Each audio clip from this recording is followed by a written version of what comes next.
Good evening, everyone. Hope everybody had a nice Thanksgiving. It's been a couple weeks since we've been together. This is session 6 out of 9, if I'm not mistaken. Three more after this evening. Tonight's topic is the calendar, the rhythms of the year, and I'd like to do something a little bit different. As with respect to how I speak about the holidays. And what I mean by that is usually holidays are presented, and I'm sure this was the case in the readings, holidays are presented chronologically beginning with Rosh Hashanah in the fall, the head of the year, all the way through, proceeding chronologically Yom Kippur, Sukkot, and all the related holidays, and continuing through the rest of the Jewish year. But I want to do something a little bit different. I want to talk about the holidays thematically, because I think we'll actually get more out of it, and there will be, I think, better connections. I mean, anybody can just look at a calendar and turn from Rosh Hashanah on. Before I talk about the holidays specifically, one thing to know about the calendar is how it works, really. That the Jewish calendar is a combination of solar and lunar years, and so solar year and lunar month. And it's called intercalated. What that means is that we have months that go according to the moon. So months are 29 and a half, either 29 or 30 days. And we have 12 of those. But we also have to have certain holidays in certain seasons according to the cycles of the sun, meaning the seasons. So a lunar year, if you do the math, only adds up to 354 days. For example, the Muslim religious calendar is a lunar calendar specifically, and so because it only has 354 days, it loses 11 days every single year, because a solar year, as we all know, is 365 and a half, then a quarter days. So it loses 11 days every single year, which is why their holidays kind of move from year to year. Some years their holy month of Ramadan can be in the middle of the summer. Some years their holy month of Ramadan can be in the middle of the winter. One of the practices of Ramadan is to fast from sunup to sundown. So Ramadan in the summer can be pretty brutal, because it's you have like at least an hour or two's worth more of daylight. Our holidays can't fall that way, because some of our holidays are specifically linked to the seasons. Sukkot has to come in the fall, and Passover has to come in the spring, and so they have to occur in their times, and so we have to fix it. We can't have Sukkot being 11 days off every single year. And so how this works is that, and this was set, this calculation was set around the year 300 of the Common Era, that every 2 to 3 years within a 19-year cycle, it's actually 7 years within a 19-year cycle, an extra month is added. And that extra month is added, and the extra month that is added is Adar, is a second Adar, which, if you know from the reading, Adar comes right before Nisan, which is the spring month, which is the month that corresponds with the beginning of spring. And so that changes things from year to year. So of course we always get the joke, oh, one of the holidays, are they early or late? Well, the holidays are always on time, right? Rosh Hashanah is always the first of Tishrei. It's just that you look at the civil American calendar, the Gregorian calendar that the Western world uses, and in fact the entire world uses in certain aspects. But Rosh Hashanah moves with respect to the Gregorian calendar from year to year because of the 11-day difference. And then you throw an extra month in there, and it can come at a very different time. It can come an entire month later, which is why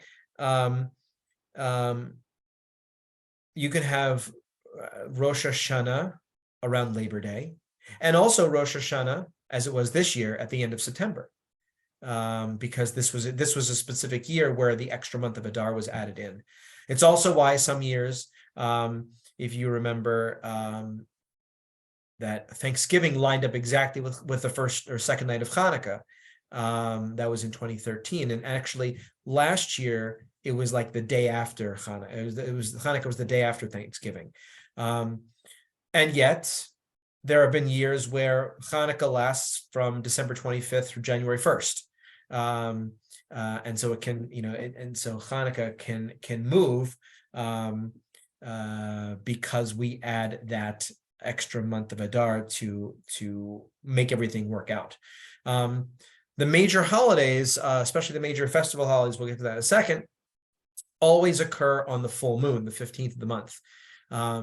So Sukkot is always on the eve of Sukkot is always on a full moon, and the eve of Pesach is always on a full moon. The first full moon of spring in the case of Pesach, the first full moon of Sukkot in the case of the first moon of fall in the case of Sukkot.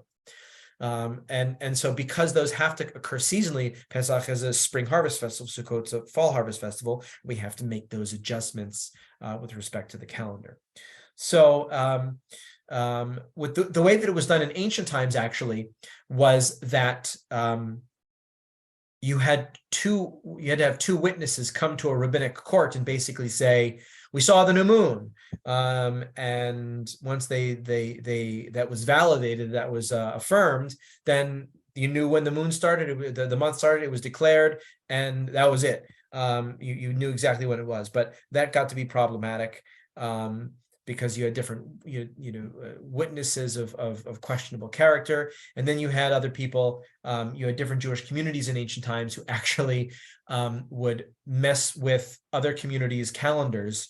And there's and we'll get to the specifics of it in a second, but there is a tradition that when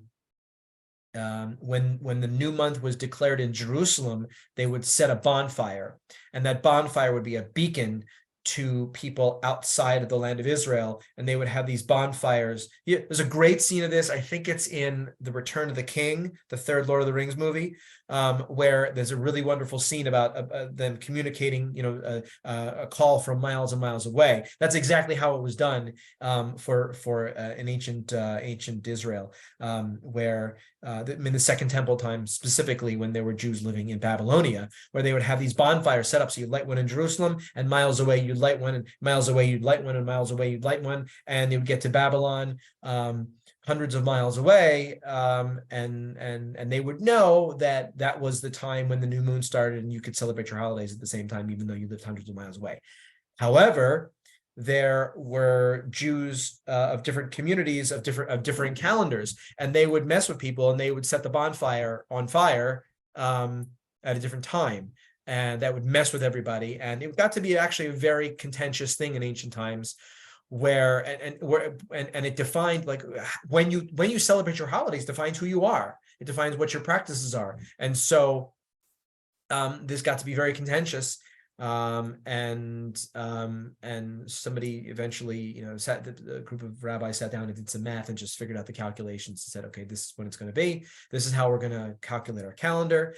And in fact, some holidays, because of the importance of these holidays, which we'll get to in a second, and because of the controversy of when they started in the land of Israel, the rabbis decided, well, outside the land of Israel, just to be safe, we're going to celebrate an extra day of that holiday, because we don't know exactly when it starts in the land of Israel, so we're going to celebrate an extra holiday of that day.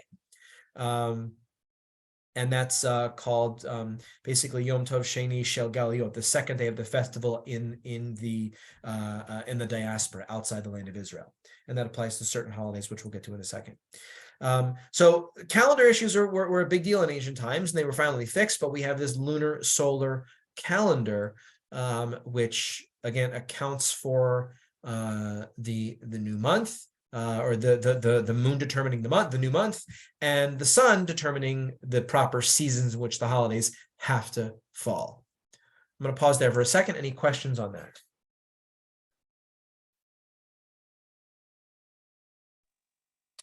Hey, Rabbi Hal, just when you talk about people, like, was it other Jews doing it, or was it other religions or other people messing with the times? I don't know why you would mess with other, like, of your own people. It was other Jewish groups. It was other Okay. Jewish groups in ancient times that had a different calendar and different counting system. And in ancient Jerusalem, and we talked about this a little bit, there were Sadducees, there were Pharisees, there were the Dead Sea community. Yeah. There were other pietists and there were these groups that they had different calendars. There was and they celebrated the same holidays seemingly, but on different days because they counted time differently. And so it was different Jewish groups there was lots of Jewish infighting in the Second Temple period between these different interpretations of how to do Jewish and how to understand what the Torah says. So yeah, it was intra-Jewish fighting, not other groups of people messing with the Jews. Okay, that helps. Yeah. Yeah. As I said many classes ago, that when you're dealing with, this was a time before Christianity, a time when in a polytheistic world, people who worship multiple gods and have their own calendars, they really don't care what the Jews do. The Jews are weird, but not bad. And so they don't really care what the Jews did. It's the Jewish infighting, of course, because that's what we do. We fight with each other. But thankfully, we basically celebrate our holidays at the same time. Basically, we'll get to some differences in a second. So that's the calendar issues specifically. But I want to talk about the holidays again, not necessarily chronologically. First off, a holiday that we have to mention, but we've talked about it a lot, is Shabbat. Shabbat's a holiday. Shabbat's a festival. It's a holiday of cessation, as we spoke about. It's a holiday of rest from labor, celebrated through prayer and study and fellowship and family and community. And it is the most sacred day. In fact, Yom Kippur, which we'll get to in a second, is specifically called a Shabbat Shabbaton, a Sabbath of Sabbaths. And so that just goes to show you how important Shabbat is, that if Yom Kippur, the seemingly holiest day of the year, is called a Shabbat Shabbaton, a Sabbath of Sabbaths, that shows you how important Shabbat is, generally speaking. So we already talked about Shabbat quite a bit, but just to put it out there that that's also a holiday, it just occurs every single week. And look, when something happens regularly on a regular basis all the time, you tend not to pay so much attention to it because it's always there. I think it's something that when we talk about the holidays specifically, they come once a year. So when they come once a year, you're going to pay attention to them much more with much more gusto and attentiveness than Shabbat, which I missed it this way. I do it next week. Yeah, it's coming next week. It's almost like, but that the impulse actually is to do the opposite. No, we should pay attention to Shabbat every single week. It's that important. But having said that, I want to talk about two different before we do, Russell and Kelly, you have a question? Yes, one question, and if it's too extreme of a question, you can just say this could be answered later. But when it comes to the Sabbath, the seventh day of the week, did the rest of the world adopt the 7-day week that the Jews had, or did the Jews say, well, it's their other world's week and we're doing it on the last day of the week that some other people decided was the week? Jews invented Shabbat. It's one of the greatest inventions that the Jews have ever given humanity, and it wasn't till it wasn't till really like the 3rd century of the Common Era when Christianity was starting to find its own to say and establish Shabbat, to say and also to say to their own communities that we are different from the Jews, to say, well, we're going to celebrate it on Sunday and not and not on Saturday like the Jews do. And what's also interesting is, if you know one of your Romance languages, Like Spanish, for example, Saturday in Spanish is sábado, right? The Sabbath. Sunday is domingo, the Lord's Day, right? So Sunday was turned into the Lord's Day, domingo, and as in distinction from sábado, the Sabbath, which is a distinction from what the Jews do, and that was an intentional choice of Christianity. But we Jews, we gave the world the Sabbath. That's us. One of the greatest gifts we could ever give humanity. So go Jews. Greg, you have a question? Yeah, I was going to make a comment. My wife always jokes. She's like, yeah, Jews, like you said, invented, Shabbat or the Sabbath, but she said the Jews gave the world the weekend, so you can thank us. Right. Exactly. Yeah. Exactly. Great. So the calendar, I want to talk about two different cycles that we find in the calendar. And these cycles encompass the holiest days of the year. What I mean by that, let me talk about the holiest days of the year. That the Torah specifically, and then so there's categories of holidays by their sanctity. Now, the holiest day of the year, and the Torah's way of framing the sanctity of holidays is the restrictions that you have on these days. So the highest restriction, or the highest level of restrictions, is Shabbat.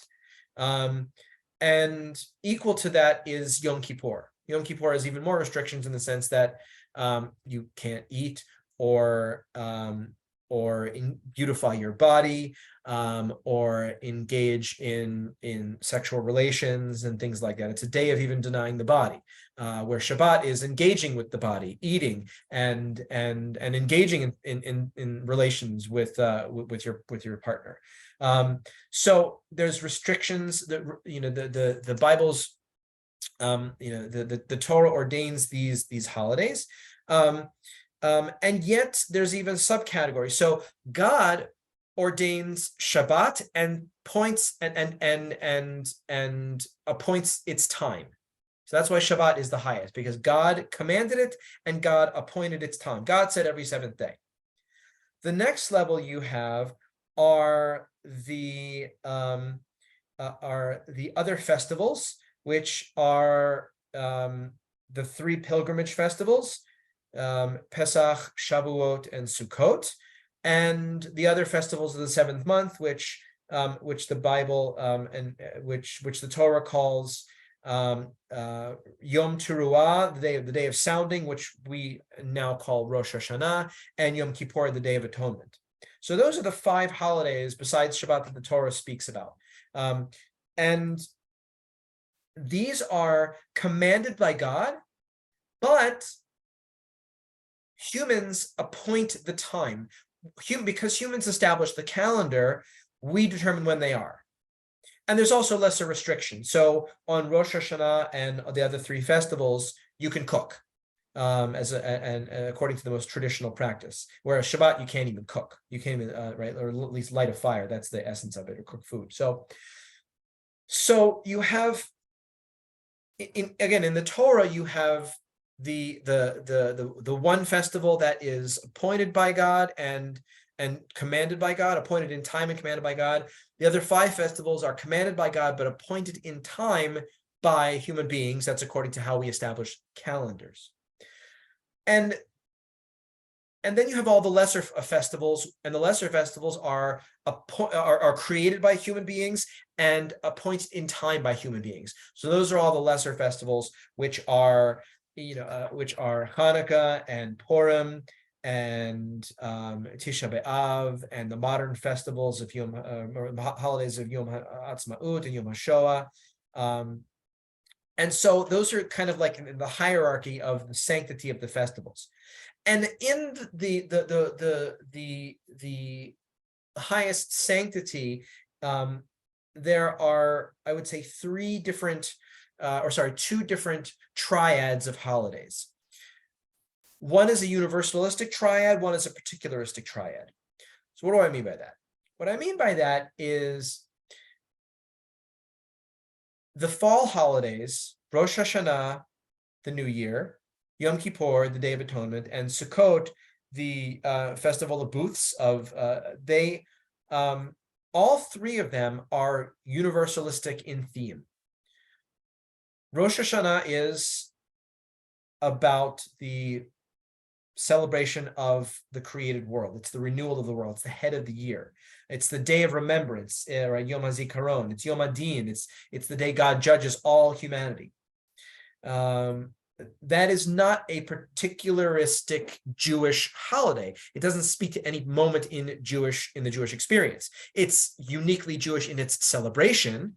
This is how we celebrate the creation of the world. Other communities, other religious faiths have other ways of celebrating their creation of the world. And it's fascinating that we mark the beginning of our calendar with the creation of the world. So Rosh Hashanah is a universalistic holiday. Yom Kippur, it's about atonement. It's about repentance. It's about forgiveness. It's about changing our behavior. That is not a Jewishly particularistic impulse. That's something that is for all humanity. It's just we focus on that task, that idea, that renewal on Yom Kippur. Sukkot is a festival of nature. It's about enjoying the outside world. It's just as and in contrast to Yom Kippur, where we are completely separated from the body, separated from the world. Right? One of the customs of Yom Kippur is to wear all white.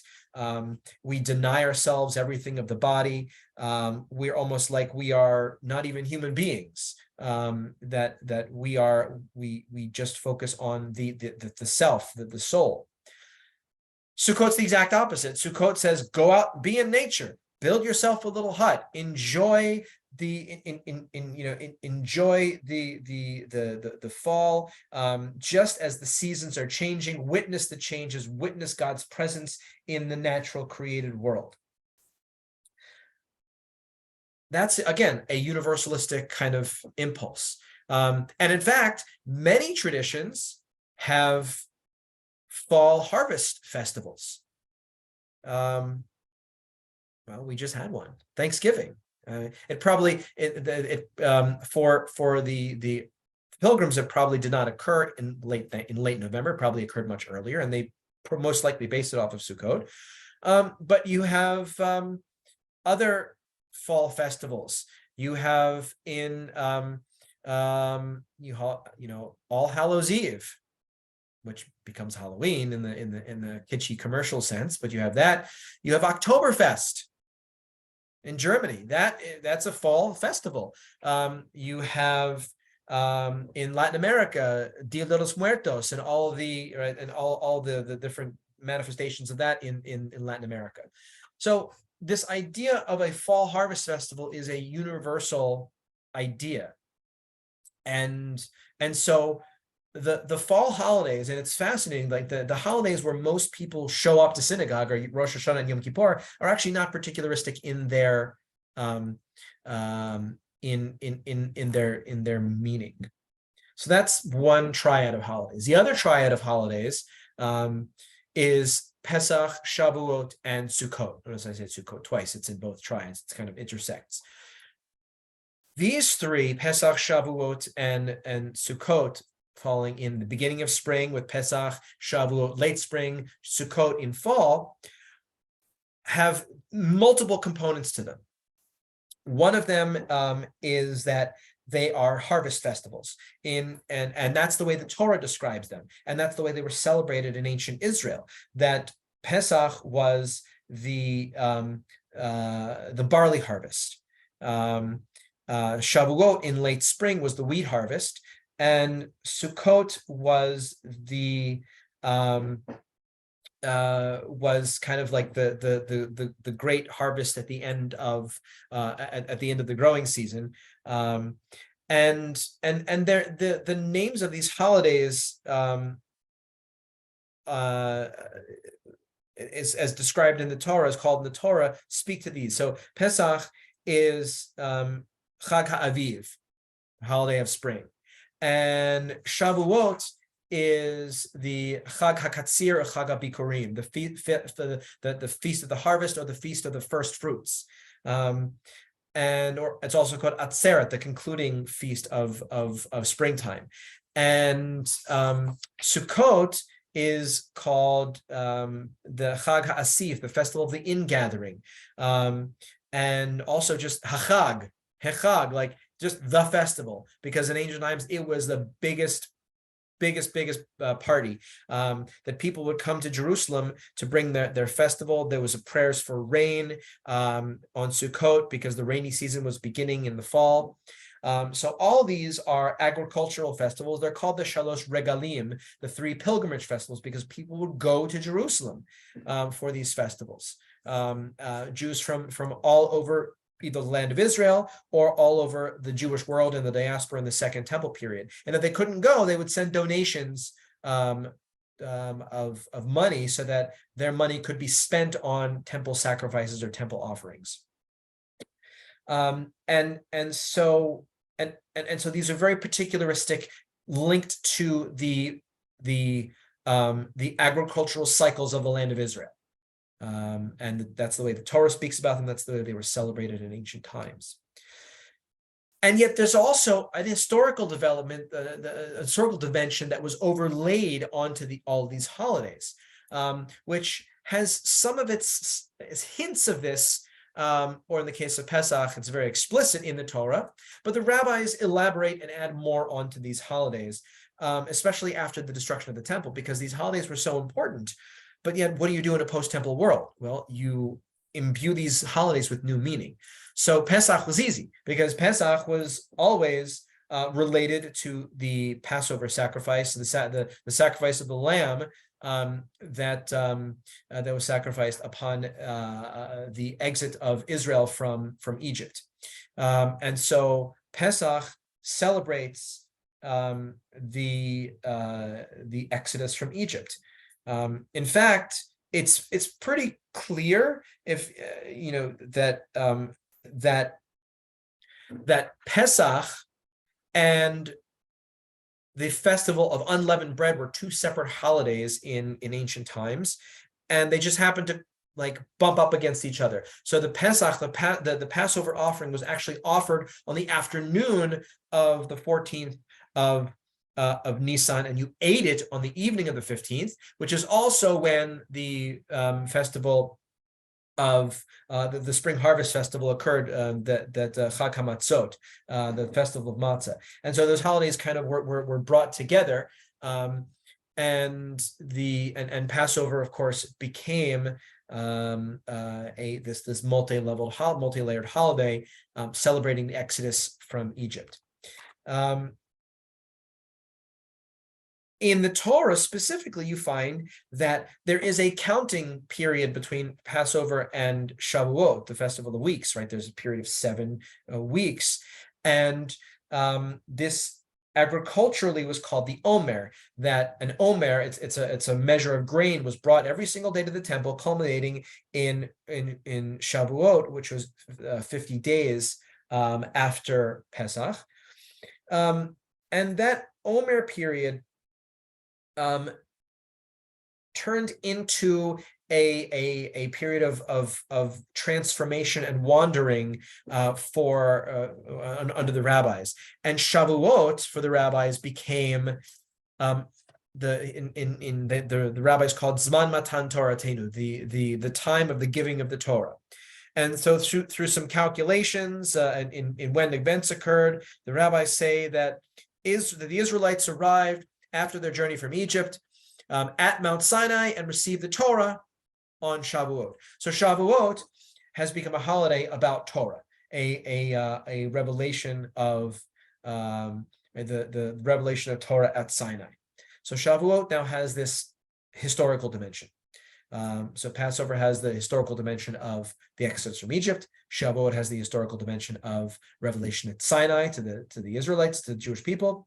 And then you have Sukkot, which becomes a festival not of a specific time, although the Torah kind of hints to something there, but of the idea of wandering through the wilderness. It's the celebration of the wandering. And what did the Israelites live in when they wandered? Well, they lived in these booths, these temporary houses, these Sukkot. And so Sukkot becomes an emblem of the journey, a symbol of which is why we sit in Sukkot outside. It's not just to enjoy nature, but it's also to experience the wandering of our people living in fragile experiences. And so there are, again, the agricultural festivals, again, tied to the land of Israel, have now an historical dimension, a mythic historical dimension to them. Sukkot is a 7-day festival, just like Pesach is according to the Torah. Sukkot also has an 8th day, Shmini Atzeret, which means the 8th day of gathering, or the 8th day of conclusion. And it's kind of like one last big hurrah kind of party before the fall festival ends. And in the medieval period, a day got added to it, Simchat Torah, which means rejoicing over the Torah, which is one final day after Sukkot's fully ended, where we complete a Torah cycle reading and begin it again. So these three festivals, as to tie it back to something I mentioned at the beginning of our talk. These three festivals are the festivals that have, for the rabbis, a second day added to them. So Passover becomes 8 days instead of 7. Sukkot becomes basically 8 days instead of 7. And with Shmini Atzeret as the 8th day and Simchat Torah as the 9th day of the festival. Shavuot becomes 2 days instead of 1. And that tradition lasted for quite some time. It still lasts today in Orthodox and some conservative communities. Reform Jews and some conservative Jews and Reconstructionist Jews have eliminated that practice of second day for a number of reasons, one of which is, logically speaking, the reason for it doesn't exist anymore, meaning the second day was added so that the people in the diaspora could celebrate the holiday at the same time it was happening in the land of Israel because they weren't sure. Well, now we know. We all have clocks. We can set things to the exact moment, to the exact second, knowing when the sun rises, when the sun sets everywhere. So that's one practical reason for doing away with it. Another reason for doing away with it is that it's just too much. Nobody comes to shul. Nobody comes to shul on the second days of holidays. So practically speaking, it's hard to gather people together for 2 days especially. Rosh Hashanah is unique in that it is the Torah calls it. The Talmud calls it one long day, Yom Echad Arichta, which the rabbis interpret as 2 days. So we always celebrate 2 days of Rosh Hashanah. Some Reform communities only do 1, but most communities throughout the world still celebrate 2 days of Rosh Hashanah. I'm going to stop there for a second. Any questions on anything I've just spoken about? Yeah, Greg. Yeah, I'll unmute. Yeah, with in reference to high holidays is my question, but we have Rosh Hashanah, then Yom Kippur, and then Sukkot. So when we speak of the high holidays, are we referring to those 3 major holidays? Or is high holidays just like Yom Kippur because it's the holiest of the holidays? So good question. So when people use the term high holy days, in Hebrew, Yamim Noraim, or the days of awe, it's specifically referring to Rosh Hashanah through Yom Kippur, and those 10 days, and even though the cycle doesn't end with Yom Kippur, it really ends with Sukkot, which begins just a couple days later. I like to include Sukkot in the high holidays, but just because thematically it closes them off in a really enjoyable, powerful way. But when people say high holy days, they're mostly referring to Rosh Hashanah and Yom Kippur. Yeah, and one of the interesting things about the holidays, in general, and I was going to get to this, but since you asked this question specifically, I'll speak about it now, is that one thing that Jews do is we're always preparing and we're always counting. We're always preparing for the next holiday. We're always counting to the next holiday. And that's actually built into the calendar. So the season, the High Holy Day season, doesn't just really start with Rosh Hashanah. It actually starts with a month before that, the first day of Elul, 30 days before, is the beginning of the season of penitence, the beginning and it culminates in Rosh Hashanah and Yom Kippur. And for example, Mizrahi Jews will start reciting prayers of penitence on the first day of Elul. Ashkenazi Jews will start doing it on Slichot, which is like a week and a half, or the Saturday before Rosh Hashanah, which has to be more than 4 days before. So sometimes it's like 5 days, sometimes more like 10 days before. But we're always preparing. Purim comes exactly 1 month before Pesach. So once Purim hits, you're in let's get ready for Pesach mode. And once Pesach ends, you're getting ready for Shavuot, which is 7 weeks later. And once Yom Kippur ends, you start building your sukkah, right? So we're always preparing. We're always looking towards the next holiday. And like I said, it's built into the calendar itself that we're always preparing, always looking forward to what's coming next. Any other questions? Right. So I want to move to some of the lesser, or the festivals of lesser sanctity. The minor festivals are Purim and Hanukkah. And I call and minor again because they're of lesser sanctity and they're not found in the Torah. Purim is in the Bible, right? It's inspired by the book of Esther, which is the book we read. And it is a holiday that is, that again was established by Jews and appointed in the calendar by Jews, and its practices were determined by Jews as opposed to appointed by God as in the holidays in the Torah. And it's a holiday of frivolity and festival. It's carnival. It occurs around the same time as Mardi Gras, in fact, and St. Patrick's Day. It's got that feel to it.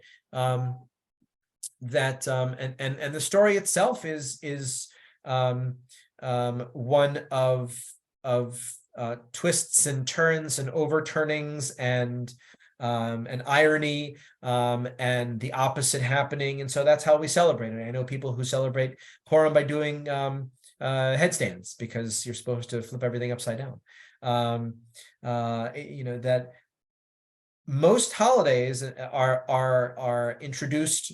Most festivals are introduced with wine or grape juice, right? And there's a taste of alcohol in there. But Purim is get drunk, because everything is topsy-turvy, and you should be too, within reason, and getting yourself a designated driver, of course, if you're driving. And in fact, the Talmud has a story about that. The Talmud says, the Talmud has this very famous teaching that says, one should get so drunk on Purim that one does not know the difference between blessed be Mordechai and cursed be Haman, the respective hero and villain of the story. And that's all nice, and so it's all well and good. So throw a few back, but then it continues immediately. It continues with a story where it says two scholars were drinking together or partying together on Purim, and one guy got up and killed his friend. Why? Because you do stupid things when you're drunk. And he killed his friend, and then he prayed for mercy. He's like, oh my God, what did I do? He prayed for mercy, and his friend came back to life. And Purim came around the next year, and he said to his friend, "You want to go party together on Purim again?" And his friend said, "Miracles don't happen twice, buddy." So that's your anti-drunk driving story in the Talmud, right after it says to drink as much as you can't tell the difference between the hero and the villain. So, but again, Purim is a story of it's a holiday of costumes. It's a holiday of celebration and fun. It's a holiday where boundaries are crossed, and all sorts of all sorts of celebrations that would not be permitted are permitted. And what's really amazing about the way the holiday is celebrated and the story itself, because the story is just is comedic genius. It's a really, really beautifully written, laugh out loud, hysterically funny story. And yet the stakes are so high because it's about extermination. It's about the extermination of the Jews. My take on that is that sometimes things get so terrible that all you can do is laugh, because if you're not going to laugh, you're just going to cry. And that's the book of Esther and the story of Purim. It's like sometimes things are so bad that all we can do is just laugh about them. And I think that's the holiday. That's the essence of the holiday, is that look how bad things got, but we're okay. We're going to celebrate. And these are pretty weighty issues, of extermination. Let's just laugh at it.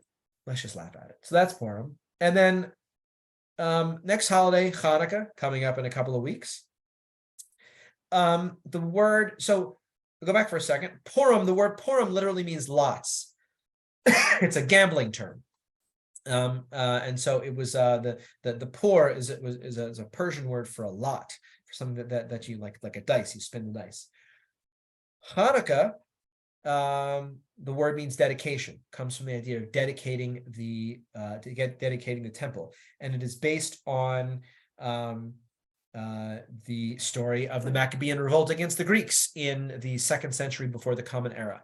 So the story of Hanukkah is not even in the Bible at all. It is it's a festival of victory, of triumph over the small over the big, the weak over the mighty. And it's a uniquely Jewish and particularistic story. There's some complicated history around it, that the Syrian Greeks, the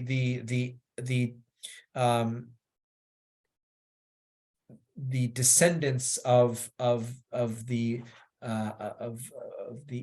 kings after Alexander the Great's empire broke up, and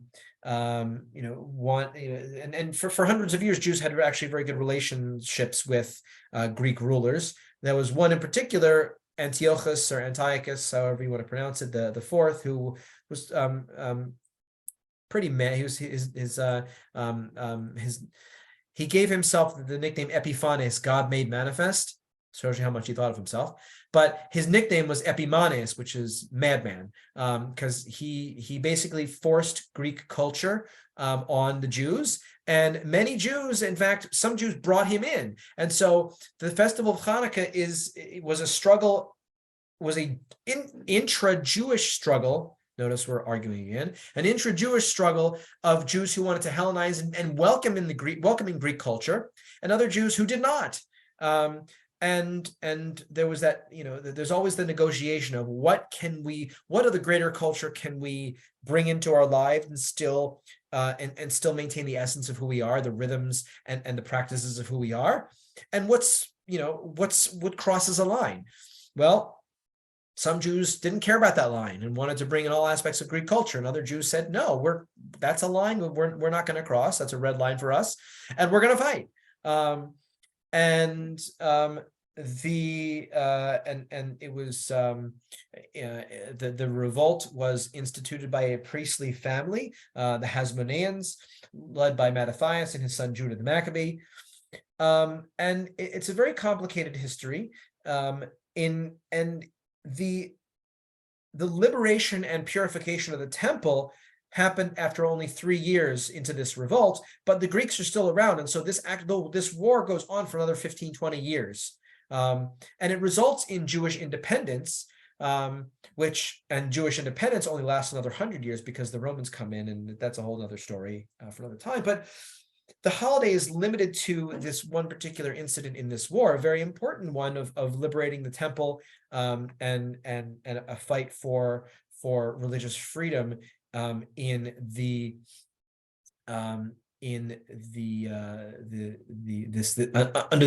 this influential cosmopolitan culture. And I mentioned this way back when in our first class, I think, that the holiday of Hanukkah is actually one of the most important festivals, or the most important events in human history, because the Maccabees basically saved monotheism, because the only people in the world who are monotheists at the time are living in Jerusalem or in the land of Israel, and the Greeks are all over. So if the Greeks defeated them, there's no more monotheism at all, because it was a war on monotheism. And so I think any person who identifies with a monotheistic faith has the Maccabees to thank for standing up for monotheism and their religious traditions. The story that is most famous about Hanukkah is the miracle of the oil. That there was just enough oil when they came to purify the temple and relight the great menorah, that they found only enough oil for 1 day, but it miraculously lasted for 8 days. That's actually a rabbinic midrash that is written about 800 years after the events occur. So is it a made-up story? Well, yeah, it's made up, because all stories are made up. Did it actually happen? Who knows? Maybe it did, maybe it didn't. But what I will say, this is what the rabbis did, is they gave us, by giving us this story, they transformed the holiday. The holiday was no longer about a military victory. The holiday became about a transcendent idea, that about a miracle, about God's presence, about a little being more than enough, about the faith to light that one little bit of oil. Like, just amazing to think, like, we only have this amount of oil, should we even light it? And somebody actually said, yes, we should, and we'll figure out what happens next. So that's a great leap of faith. And so by giving us this story, the rabbis transformed the holiday from a military victory, the results of which were wiped out 100, 200 years later, to a transcendent idea, that festival of lights that is still celebrated, the most widely celebrated holiday among Jews today. Any questions up to this point? Great. So there's other minor festivals. There is Tisha B'Av, which is a day of mourning. It is Tisha B'Av literally means the 9th of Av. It's a day of mourning in remembrance of the destruction of both the first and the second temples. The first temple in 586 BCE, the second temple in 70 CE. And it's celebrated through a full day of fasting, the reading of kinot, which mean dirges, special readings that evoke this sadness. And Tisha B'Av has transformed, because it's not just a day of commemoration of the destruction of the temples, but other terrible events that have happened in Jewish history, and it's kind of like insult to injury, in the sense that this became a day where, oh, this bad thing happened to the Jews. Well, we're going to do this bad thing to happen to the Jews because it's already a sad day for them. And so the expulsion from Spain in 1492 was on Tisha B'Av. The rabbis even say that they retroject into history, and they say the day that the spies, in the book of Numbers, chapter 13, 14, 15, 13 and 14, the day that the spies gave the bad reports about the land of Israel to the Jewish people, and encouraged this big riot, which resulted in the Israelites having to wander for 40 years in the wilderness. That day was Tisha B'Av as well. That day was the 9th of Av. So that's just a terrible, terrible day. It so happened that in 1994, that was the day of the bombing of the, I forgot the exact name of it, but the Jewish Community Center in Buenos Aires, and other bad, terrible, tragic events in Jewish history. So it's all over pretty sad day. We have invented modern holidays. We have the 3 modern holidays, the commemoration of Yom HaShoah, Holocaust Remembrance Day, Yom HaAtzmaut, the state, the Israel Independence Day, Yom Yerushalayim, the day of the unification of Jerusalem. So Israel Independence Day was May 14th, 1948, but it was the 5th of Iyar, and so it's celebrated on the Jewish calendar as the 5th of Iyar. Yom Yerushalayim was the day that in 1967, when the city was when the eastern side of the city was liberated from the Jordanians by the Israeli army, and reunified after 19 years of separation. And so that happens. I forgot the exact date right now. We can look that up, but that was in June, but it's celebrated according to the Hebrew calendar. Yom HaShoah is very interesting because Yom HaShoah, at least the date of it, originally when it was, before it was established, that they were deciding when to establish the holiday, or the commemoration, I should say. Some people wanted to make it April 19th, which was the day that began the Warsaw Ghetto Uprising, April 19th, 1943. But April 19th, 1943 was also, not coincidentally, but intentionally, the revolt was started on the first night of Passover. So that was the 15th of Nisan. And so they wanted to institute, well, we want to make Yom HaShoah the 15th of Nisan, and the observant Jews were like, that's Pesach, you can't do that. And so they came up with a date later in Nisan. So it's observed on the 27th of Nisan, just after Pesach, after Passover ends. There's other smaller holidays like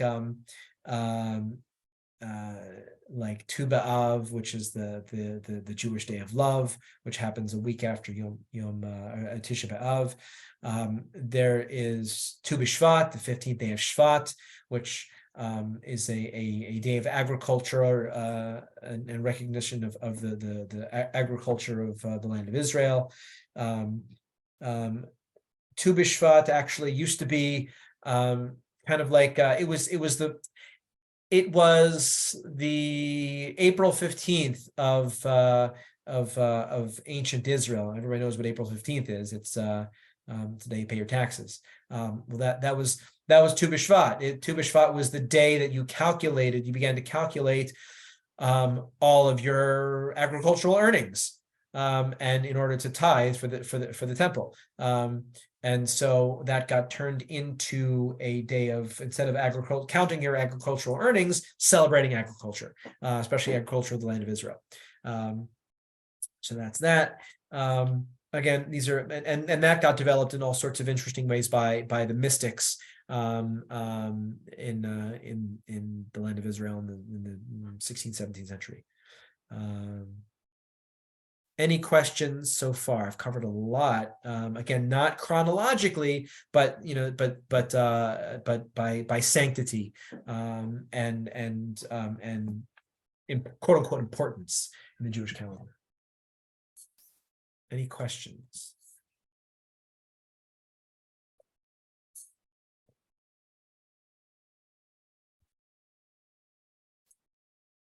All right, great. So one of the things that I would suggest, especially for those of you who are converting, is to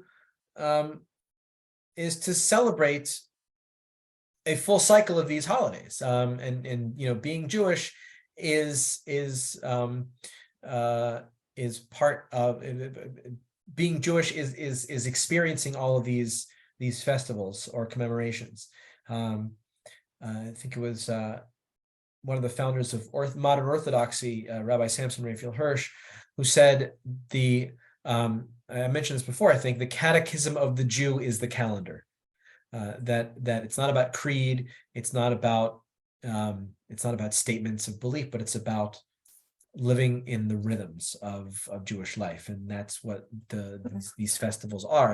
And really, all these festivals connect us with the land of Israel, with God, with these important moments in the Jewish experience, and our history, and so when we celebrate these holidays, we are experiencing them for ourselves. One of the most important lines, if not the most important line in the Haggadah, the book that is used at the Passover Seder, is that every single person should see that he or she went forth from Egypt. That it's not just we're celebrating what our ancestors did, but we are doing it ourselves. We are experiencing the same thing. So on Pesach, we are experiencing the journey from slavery to freedom. On Sukkot, we are wandering through the wilderness and experiencing God's presence and the wonders of nature. On Shavuot, we are receiving the Torah. Not that just our ancestors did, but we are receiving the Torah. And so it's experiential and inclusive of our ancient ancestors as much as it is just the observance of the holiday. And really, these are opportunities. Holidays are opportunities to bring us together, to bring Jews together, and form points of connection. And it's powerful to know that, like on Passover, when we sit at a Seder, millions of Jews all over the world are doing the exact same thing. And to know that millions of Jews have done this for the last 2,000 plus years. That these holidays are not taken in isolation, but are part of an ongoing experience. And one of the amazing things about these holidays is not just how they are celebrated generally, but how they're celebrated specifically. Meaning, yes, we all celebrate Hanukkah, but we all celebrate Hanukkah in our own unique way in our own home, right? We all have our own specific Passover tradition that we do at our Seder table, even though all Jews are celebrating Passover at a Seder table in some communal, connected way. But there's also the unique way in which each Jewish family does it themselves. And one unique aspect of the holidays, of course, which I think we spoke about a little bit last time, is food. People, people tend to think it's funny. Oh, I love the food, right? Oh, what do you love about being Jewish? The food. And they smirk and they smile about it. I actually think that's a crucial part of being Jewish. Eating is a sacred act. What do we do for all these holidays? We eat because we have a festive meal. Rosh Hashanah, we have a festive meal, apples and honey. Yom Kippur, we don't eat, but we break fast, right? So that's an important aspect of Yom Kippur, is coming together and breaking the fast. Sukkot doesn't have specific foods, but all the fall stuff, the fall traditional foods we could bring into that. Passover, the Seder, all sorts of foods that go into making a Seder happen, and the restrictions and the celebrations that revolve around Pesach. Shavuot, we're supposed to eat dairy. I'm not sure why 100%. I'll be honest with you. I'm not sure why we're supposed to eat dairy. I think it's the idea that milk is sweet or something. I don't know. And Torah is sweet. I'm not sure. But even there's a food attached to it. Purim, there's food. It's a celebration. There's Hamantash and Hanukkah, fried foods, right? For the oil. So like, yes, it's funny that we eat, but eating is a sacred act, and food brings us together because food creates memories. And food brings people together that create memories. So I don't think it's so funny. I think it's actually like really, really crucial to how we celebrate holidays. And you know, one of the I tend to make this joke, especially with some of my Christian friends, and I say, I feel sorry for you. You've only got 2 holidays. We've got like 15, and almost all of them are like joyous and celebratory and happy. And you know, the only holiday that's really not a happy holiday is Tisha B'Av. There's some other minor fasts in there that revolve around the destruction of the temple, but the rest are really joyous holidays. I even love Yom Kippur. I'll tell you why. Because on Yom Kippur, everyone comes together and there's nothing else to do. On Yom Kippur, I drive to synagogue in the morning. I take everything out. I leave my wallet, I leave my keys, I leave my phone, and I put it down, and I'm just in synagogue all day, either praying or reflecting or interacting with people. And it's just wonderful because like there's nothing else to do. And you never ever really get a day when there's nothing else to do but be around people. And look inward. I think that's a really powerful, positive experience. And so Yom Kippur, I think, is a really wonderful, joyous day. It's a day of correction, of self-correction, not a day of self-flagellation. And what greater compliment, what greater blessing could there be to say, you get a chance to start over, and you get a chance to renew and to try to become a better person. I think that's great, right? And it comes off of Rosh Hashanah, which is a celebration of the world, and we sound the shofar as we proclaim God as sovereign of the universe, and so these are just wonderful opportunities to you know, again, the rhythms of the year that help us celebrate and appreciate what our Jewish experience is. All right. Any further questions? Okay, great.